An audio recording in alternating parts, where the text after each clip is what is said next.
You know that feeling, right? You're at a dinner party, maybe, or you get into a debate about something in the news. Oh, I know this feeling well. And you know exactly what's going on in your head, but the words coming out, they just feel a bit, I don't know, inadequate. Yeah, you're trying to talk about the scale of it all, and you end up saying something like, "Whoa, it's a small world." Exactly. Or things are just really unfair, and you can just feel the whole argument deflate. Right, because those phrases, they lack gravity. They don't have the precision you need to actually talk about the mechanics of society. It feels like bringing a butter knife to a sword fight. Uh, So that is our mission for this deep dive. We're going to upgrade that arsenal. Okay. We have a stack of research here. I mean, everything from analysis on political discourse to these really heavy reports on climate ethics, data privacy, public health. But we're not just going to, read a dictionary. No, we're going to look at the vocabulary of society. And specifically, this is the kind of C2-level English you'd hear at, say, a diplomatic summit. These words are tools. Tools for what, exactly? They let you stop seeing the world as just a bunch of random events and start seeing the actual systems underneath it all. The goal is to move from things are bad to understanding why they're functioning that way. Exactly. We're going to cover how the world connects, how it fractures, and maybe how it heals. And I want to start with that connection piece. One of the articles in our stack, it just breaks down the life of a simple cotton shirt. It's honestly kind of dizzying. The classic example of our first big concept, globalization. Right. But I think people use that word and they just think international trade. It's so much more visceral than that. That shirt probably started as cotton in a field somewhere in China, Okay. was spun in Vietnam, sewn by hands in Bangladesh, shipped on a freighter registered in Panama with a Filipino crew, and then sold to you in a shop in London or Los Angeles. It's a web. You pull a thread in London and you feel it vibrate in Bangladesh. That's the whole global village idea. But what's really changed is the sheer intensity of that connection. It's not just goods anymore. It's the digital layer on top of everything. Which brings us to a word that just perfectly describes modern life. Ubiquitous. Meaning, it's present everywhere, all the time. All the time. But think about what that really means. In the past, connection was an event. You made a phone call, you sent a letter. Right. Now connection is ubiquitous. The internet, data, supply chains. They're like the air we breathe. You can't just opt out. If that shirt supply chain breaks, you feel it instantly. So globalization built the village, and technology made the connection ubiquitous. But let's talk about where people, the villagers, are actually living. Because the data shows they're not staying put, are they? They're all rushing to the city. And that is the huge trend of urbanization. But again, we have to look past the simple definition. We're talking about the rise of the megalopolis, cities with populations bigger than entire countries. That completely changes the human experience, doesn't it? It does. We're moving from these small, tight-knit communities to a cosmopolitan existence. You're physically close to millions of people, but you might not even know your next-door neighbor. But there's a physical limit to that growth, right? The sources highlight that it's not always neat and tidy. It's often messy. That's urban sprawl. That's the word for it. It's the uncontrolled expansion of the city into the surrounding countryside. It's not designed, it just sort of leaks outwards. And the problem with urban sprawl is what? That it's inefficient. Incredibly inefficient. You have people living miles from work, totally dependent on cars, eating up farmland. Which leads right to the next crisis point in the report. Infrastructure strain. This is something I feel like we all complain about. The traffic, the potholes. We do, but it's a systemic failure. Infrastructure strain is when the skeleton of the city can't support the body anymore. It's not just traffic. No, it's sanitation systems designed for 2 million people suddenly trying to serve 10 million. It's the power grid flickering out during a heat wave. When you mix rapid urbanization with urban sprawl, you're stretching the city until it snaps. It's funny, we think of cities as these beacons of progress, but that paints a much more fragile picture. And there's another layer of fragility here, isn't there? A cultural one. I mean, if we're all living in these huge connected cities, drinking the same coffee, watching the same shows, wearing the same shirts, what happens to our unique identities? You're describing the fear of cultural homogenization. The great flattening of culture. Yes, the idea that globalization is like a blender.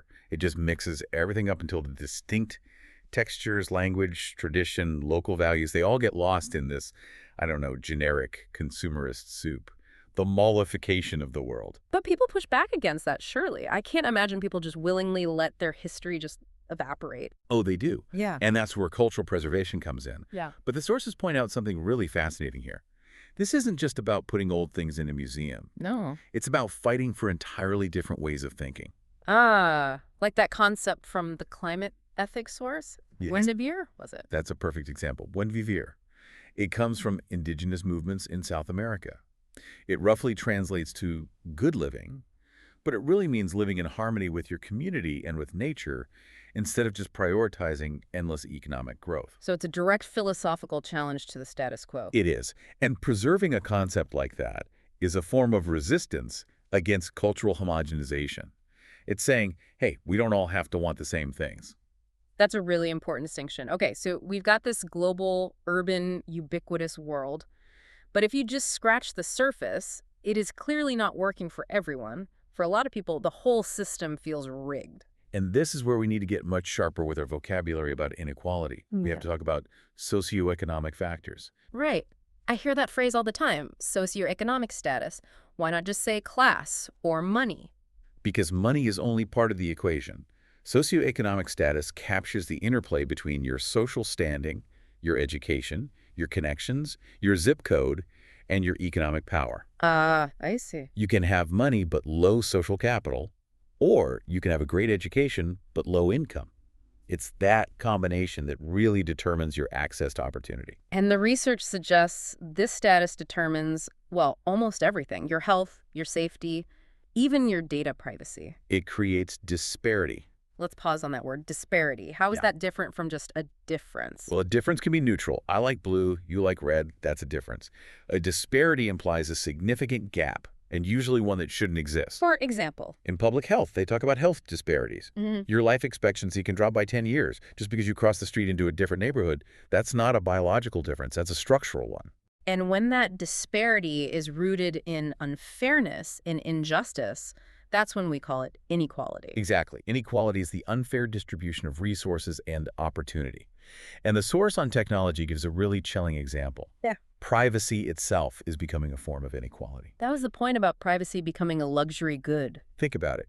If you have high socioeconomic status, you buy the iPhone with the best encryption. You pay for the ad-free versions of apps. You can afford to be invisible. Whereas if you're lower on that ladder, you're on the free phone, the ad-supported software, the public Wi-Fi. You're paying for access with your personal data. Yeah. The report calls these data deserts, or areas of intense surveillance. The poor are watched and tracked. The rich are private. That is a profound inequality. And the people who are stuck in those data deserts or in those neighborhoods with lower life expectancy, the word we use for them is marginalized. Marginalized. It's a spatial metaphor, isn't it? They're pushed to the margins, to the edge of the page, while the power sits right in the center. And the sources are really specific about who ends up here. Ethnic minorities, women, the disabled. And people displaced by climate change. Increasingly, yes. So, okay, let's look at the result of all this. You've got disparity, inequality, people feeling marginalized, society starts to crack, it splits into tribes. I'll call that polarization. Which feels like the buzzword of the last decade. But the research on political discourse suggests it goes way deeper than just voting for different parties. It's about language itself. This was, for me, one of the most intellectually stimulating parts of the research. It looked at how different political systems describe the exact same thing. So you have a group of citizens monitoring the government. How do you describe them? In a liberal democracy, you'd call them a watchdog, which sounds noble, helpful. Right. But an authoritarian regime might call that exact same group ideological supervision. Or a foreign agent. Exactly. Which paints them as a threat, as a virus. And that is the danger of extreme polarization. It's not just that we disagree on policy, it's that we're using two completely different dictionaries. And when you can't even agree on the words to describe reality, social cohesion just disintegrates. Social cohesion being the glue that holds society together. The trust, the shared understanding. When I say justice and you hear oppression, there is no cohesion left. The fabric of society just tears. And when that fabric tears or when the environment collapses, people don't just sit still, they move. Which brings us to our third big theme, movement and the ethics behind it. The sources talk about a massive demographic shift. Populations are changing in age, structure, and location. But the driver we really have to focus on is displacement. Displacement, being forced to move. And the climate report had this brutal irony in it. We in the global village want green energy. We want electric cars to fight climate change. But to make the batteries for those cars, you need lithium and cobalt. Which are mined in places like the DRC or Bolivia. And that mining often destroys local ecosystems and forces whole communities off their land. That is displacement. So our attempt to save the planet is causing displacement for the very marginalized people we were just talking about. That is a tough pill to swallow. My eco-friendly choice has a human cost thousands of miles away. It creates a chain reaction. Displacement feeds into these broader migration flows. People move because their land is poisoned or because of war or poverty. And when those numbers spike, we stop calling it migration and start calling it a refugee crisis. Right. Large-scale forced migration. The humanity's top 10 problems list puts this right near the top. It's a symptom of all the other failures. Inequality, polarization, climate change, they all converge at the border. And the standard response is usually to, send trucks with rice and doctors, humanitarian aid. Which is essential, obviously. But the sources warn us to be critical of it. There's a real risk of it becoming neo-colonial. Can you unpack that? Neo-colonial is a pretty heavy accusation. It means using aid as a lever of control. So if wealthy nations send aid, but they attach strings that force the receiving country to change its laws or open its markets. That's not charity, that's control. Precisely. Or if we send aid to fix a famine, but completely ignore that our trade policies caused the famine in the first place. It's just a Band-Aid on a wound we inflicted ourselves. It is. It allows the donor to feel generous without ever having to address the root cause of the inequality. So if Band-Aids aren't enough, and if our own language is pulling us apart, what's the path forward? Is there a vocabulary of healing in all this research? There is, and it starts with the word inclusivity. Inclusivity. To be honest, that sounds a bit like corporate HR speak. Let's be inclusive. It does get overused, but in a sociological context, it's actually quite radical. The public health sources argue that you can't solve a pandemic, or climate change, or infrastructure strain if you're only listening to the people in the penthouse. Inclusivity means the marginalized voices, the people actually suffering from the disparity, are in the room making the decisions. Because they're the ones who really know where the system is broken. They have the data that the so-called experts in the capital city just don't have. But inclusivity is just the mechanism. The mindset that's required is collective consciousness. Collective consciousness? That sounds almost spiritual. It's sociological. It just refers to the set of shared beliefs and moral attitudes that act as a unifying force in a society. It's the we. So instead of the polarization of my tribe versus your tribe, it's the understanding that we're all part of the same organism. Think about it. The infrastructure strain or the refugee crisis, no single individual can solve them. Not even one nation can solve them. They require a collective consciousness that finally acknowledges our fate is tied to the fate of the person mining cobalt in the Congo. It brings us right back to the beginning, doesn't it? The global village. We're connected physically, economically, but maybe we just haven't caught up psychologically yet. We have the ubiquitous connection, but we're lacking the social cohesion. That's the gap. And these words, they help us see that gap. It's amazing how these terms, which can feel so dry and academic on a page, actually hold the entire drama of the human experience right now. We went from the factory floor of globalization through the urban sprawl, looked at the disparity dividing us, and ended on the hope of collective consciousness. And that's why this vocabulary matters. It gives you the resolution to see the picture clearly. When you can name structural inequality, you can stop just blaming individuals. When you understand cultural homogenization, you can see why people fight so hard for their traditions. It definitely beats saying it's a small world. It certainly does. Before we wrap up, I do want to leave our listeners with something to chew on. We touched on it briefly, but it's really haunting me. This idea of privacy as a status symbol. It is the ultimate provocative thought from this research, isn't it? If we keep going down this path, where privacy is basically sold to the highest bidder, are we heading for a world where being human, having a private inner life, is a luxury product? Like a designer handbag.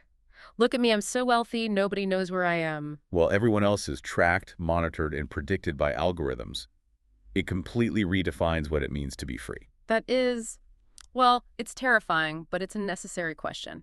I hope this deep dive has given you the words to have that debate at your next dinner party. Don't just nod along. Ask about the socioeconomic implications. Bring up neocolonialism. Be the smartest person at the table. Or at the very least, the most precise. Thanks for joining us on this deep dive. We'll see you next time.